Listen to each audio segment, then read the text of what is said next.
எல்லோருக்கும் வணக்கம். சிவகாமியின் சபதம் நாவலோட முதல் பகுதியான பரஞ்சோதி யாத்திரையில் 21வது அத்தியாயத்தை இன்னைக்கு பார்க்கலாம்.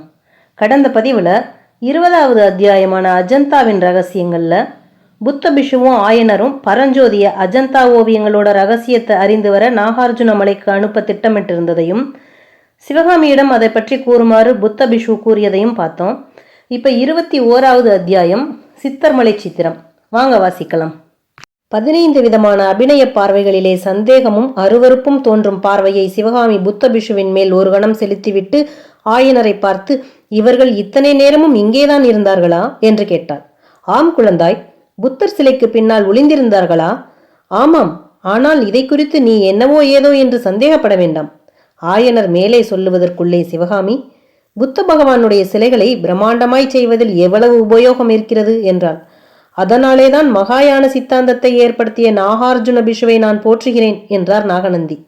புத்த மதம் ஸ்தாபிக்கப்பட்டு சில காலம் வரையில் புத்த பகவானுடைய சிலைகள் அமைப்பதும் சித்திரங்கள் எழுதுவதும் தடுக்கப்பட்டிருந்தன. இந்த வரலாறு நடந்த காலத்துக்கு 200 வருஷத்துக்கு முன்னால் நாகார்ஜுன பிஷு எனும் மகான் தோன்றி மகாயான புத்த சித்தாந்தத்தை ஸ்தாபித்தார். பாரத நாட்டின் வடகோடியில் நாலந்தா என்னும் நகரில் பிரசித்தி பெற்று விளங்கிய பௌத்த மடத்தின் தலைவரான நாகார்ஜுனர் தேசமெங்கும் யாத்திரை செய்து வாதப்போர் நடத்தி மகாயான சித்தாந்தத்தை பிரச்சாரம் செய்தார். ஆங்காங்கே சங்கிராமம் என்ற பெயரால் வழங்கிய பௌத்த மடங்களையும் நிறுவிக்கொண்டு போனார். அத்தகைய சங்கிராமம் ஒன்றை அவர் கிருஷ்ணா நதிக்கரையில் உள்ள ஸ்ரீபர்வதத்திலும் ஸ்தாபித்தார். அது முதல் ஸ்ரீபர்வதத்துக்கு நாகார்ஜுனமலை என்ற பெயரும் வழங்கலாயிற்று. நாகார்ஜுனர் ஸ்தாபித்த மகாயான பௌத்த மதம் புத்த பகவானுடைய சிலைகளை அமைப்பதற்கும் கோயில் கட்டுவதற்கும் அனுமதித்தது. நாகார்ஜுன பிஷுவை போற்றுகிறேன் என்று நாகநந்தி 2 முறை கூறியதன் கருத்து என்ன என்பது இப்போது நன்கு விளங்குகிறதல்லவா? நாகநந்தி கூறியதை பொருட்படுத்தாமல் சிவகாமி, அப்பா, இவர்கள் எதற்காக ஒளிந்து கொண்டிருந்தார்கள் என்று கேட்டார். அம்மா, நம் நாகநந்தி அடிகள் ராஜகுலத்தினரை பார்ப்பதில்லை என்று விரதம் வைத்துக் கொண்டிருக்கிறார், உனக்கு தெரியாதா? இந்த வாலிபன் அவருடன் வந்திருந்தபடியால். அப்பா, சக்கரவர்த்தியும் மாமல்லரும் இவரை பார்த்திருந்தால் எவ்வளவு சந்தோஷப்பட்டிருப்பார்கள். ஒன்று கவனித்தீர்களா? மாமல்லர் கையில் ஒரு வேல் வைத்திருந்தாரே, அது இந்த வீரருடைய வேல்தான். நாகநந்தி மீண்டும் குறுக்கிட்டு, அதில் என்ன வியப்பு சிவகாமி? இப்போதுதான் பல்லவ சாம்ராஜ்யத்துக்கு ஆயுதம் தேவையாயிருக்கிறதே. ஊரில் உள்ள உடைந்த வேல், வாள், ஈட்டி எல்லாவற்றையும் தேடி சேகரிக்கிறார்களே என்றார்.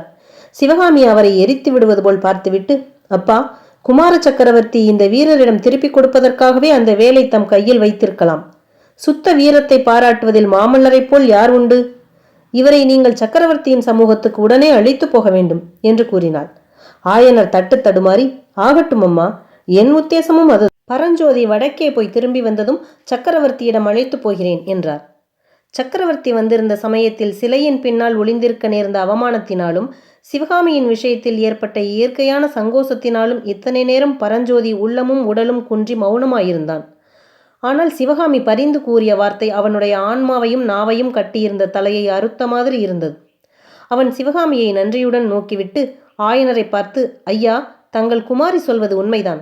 குமார சக்கரவர்த்தியின் கையில் இருந்த வேல் என்னுடைய வேல்தான் என்று எனக்கு கூட தோன்றியது. அதை வாங்கி கொடுத்தீர்களானால் நல்லது. நெடுந்தூரம் பிரயாணம் செல்வதற்கு கையில் ஏதேனும் ஆயுதம் அவசியமல்லவா என்றான். அப்போது புத்த பிஷு, ஆயுதத்துக்குத்தானா இப்போது அவசரம்? வேலும் ஈட்டியும் எத்தனை வேண்டுமானாலும் நான் சம்பாதித்து தருகிறேன்.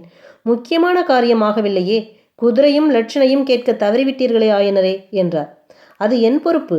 நாளை மாமல்லபுரத்துக்கு வரும்படி சக்கரவர்த்தி கட்டளையிட்டிருக்கிறார். அங்கே கேட்டு வாங்கி வருகிறேன். பிரயாணத்துக்கு மற்ற ஏற்பாடுகளை கவனியுங்கள் என்றார் ஆயனர். அப்பா, இந்த அண்ணன் நெடுந்தூரம் பிரயாணம் செய்ய போகிறாரா? எந்த ஊருக்கு, எதற்காக என்று சிவகாமி கேட்டாள். நான் தான் அனுப்புகிறேன் குழந்தாய், மிகவும் முக்கியமான காரியத்துக்காக. சென்ற 9 வருஷ காலமாக இரவும் பகலும் நான் கண்டுகொண்டிருந்த கனவு நிறைவேறப் போகிறது சிவகாமி. இந்த உத்தம விஷுவின் உதவியினால் நிறைவேறப் போகிறது என்று ஆயனர் கூறிய போது அவருடைய மொழிகளில் முன்போலவே ஆர்வமும் பரபரப்பும் பொங்கி ததும்பின. நீங்கள் என்ன கனவு கண்டீர்கள்? அது எப்படி நிறைவேறப் போகிறது? எனக்கு ஒன்றுமே விளங்கவில்லையே என்றாள் சிவகாமி.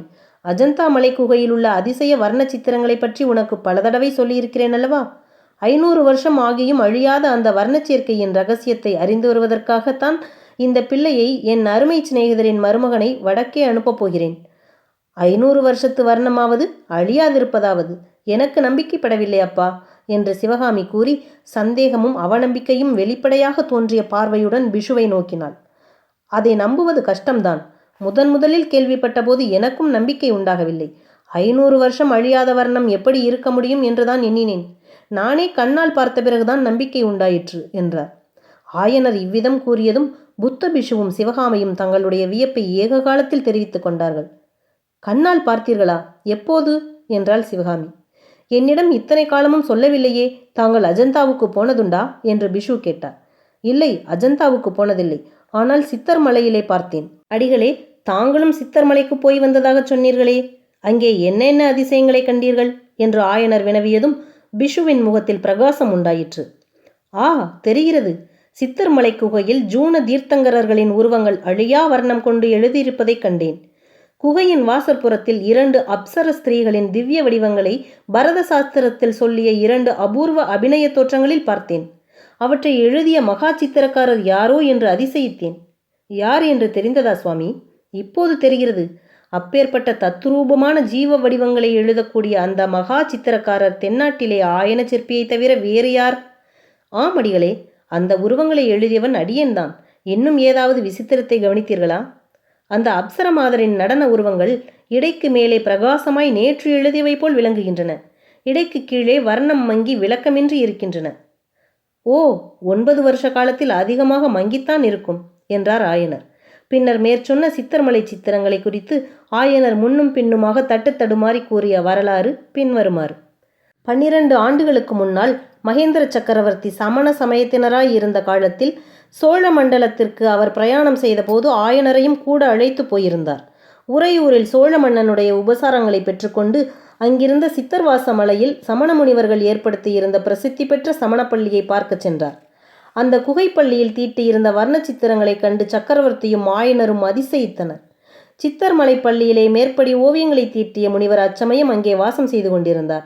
அந்த சித்திரங்கள் 1000 வருஷமானாலும் அழியாதவை என்று அம்முனிவர் கூறியதை சக்கரவர்த்தியும் ஆயனரும் நம்பவில்லை. அஜந்தா சித்திரங்களை பற்றி அந்த முனிவர் கூறியதையும் இவர்கள் நம்பவில்லை. அதன் பேரில் அந்த சமண முனிவர் ஒரு பந்தயம் போட்டார்.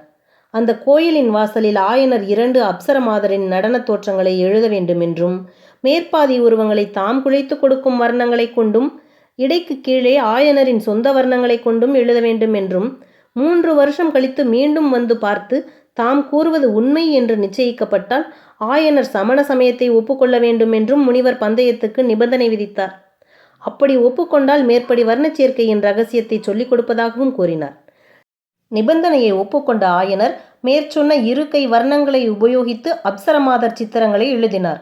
3 வருஷத்துக்கு பிற்பாடு சித்தர்மலைக்கு மறுபடியும் போய் பார்த்தபோது ஆயனர் தீட்டிய நடன உருவங்களின் மேற்பகுதிகள் அன்று எழுதியவை போல் வர்ணம் மங்காமல் விளங்கின. கீழ்ப்பகுதிகள் பெரும்பாலும் மங்கி போயிருந்தன. இதனால் பெரிதும் அதிசயமடைந்த ஆயனர் நிபந்தனைப்படி சமண மதத்தை தழுவி அந்த ரகசியத்தை அறிந்து கொள்ள சித்தமாயிருந்தார். ஆனால் நிபந்தனை விதித்த சமண ஓவியர் அப்போது அங்கு இல்லை. சக்கரவர்த்தி சைவரானது பற்றி கோபம் கொண்டு பல்லவ சாம்ராஜ்யத்திலிருந்து போய்விட்ட அநேக சமண முனிவர்களைப் போல அவரும் போய்விட்டார். ஆனால் அந்த அழியா வர்ண சேர்க்கையின் ரகசியத்தை அறிந்து கொள்வதில் ஆயனருக்கு அன்று ஏற்பட்ட ஆவல் இன்று வரையில் வளர்ந்து கொண்டே இருந்தது. மேற்படி வரலாற்றை கேட்டுக்கொண்டிருந்த புத்த பிஷு முடிவில், ஆயனரே, கவலை வேண்டாம், உங்களுடைய ஆவல் நிறைவேறும் காலம் நெருங்கிவிட்டது. பரஞ்சோதிக்கு நீங்கள் குதிரையும் பிரயாண அனுமதியும் வாங்கி கொடுப்பதுதான் தாமதம். வெகு சீக்கிரத்தில் உங்கள் மனோரதம் நிறைவேறும் என்றார். பரஞ்சோதியும் மிக்க உற்சாகத்துடன், ஆம் ஐயா, தங்களுடைய மனோரதம் என்னால் நிறைவேறுவதாயிருந்தால் அது என்னுடைய பாக்கியம்தான். என்ன அபாயம் வந்தாலும் பின்வாங்காமல் காரியத்தை முடித்து கொண்டு வருகிறேன் என்றான். சிவகாமியின் உள்ளத்திலோ முரண்பட்ட எண்ணங்கள் தோன்றி போட்டியிட்டன. ஆயனருடைய ஆவலையும் அந்த ஆவல் நிறைவேறினால் அவர் அடையக்கூடிய மகத்தான ஆனந்தத்தையும் அவள் அறிந்துதான் இருந்தாள். ஆனாலும் புத்த பிஷுவின் தூண்டுதலால் நடக்கும் இந்த காரியத்தில் ஏதாவது சூதும் சூழ்ச்சியும் இருக்குமோ என்று அவள் மனம் ஐயுற்றது. ஆகவே பரஞ்சோதியை தனியாக பார்த்து எச்சரிக்கை செய்ய வேண்டுமென்று அவள் தனக்குள்ளேயே தீர்மானித்து கொண்டாள்.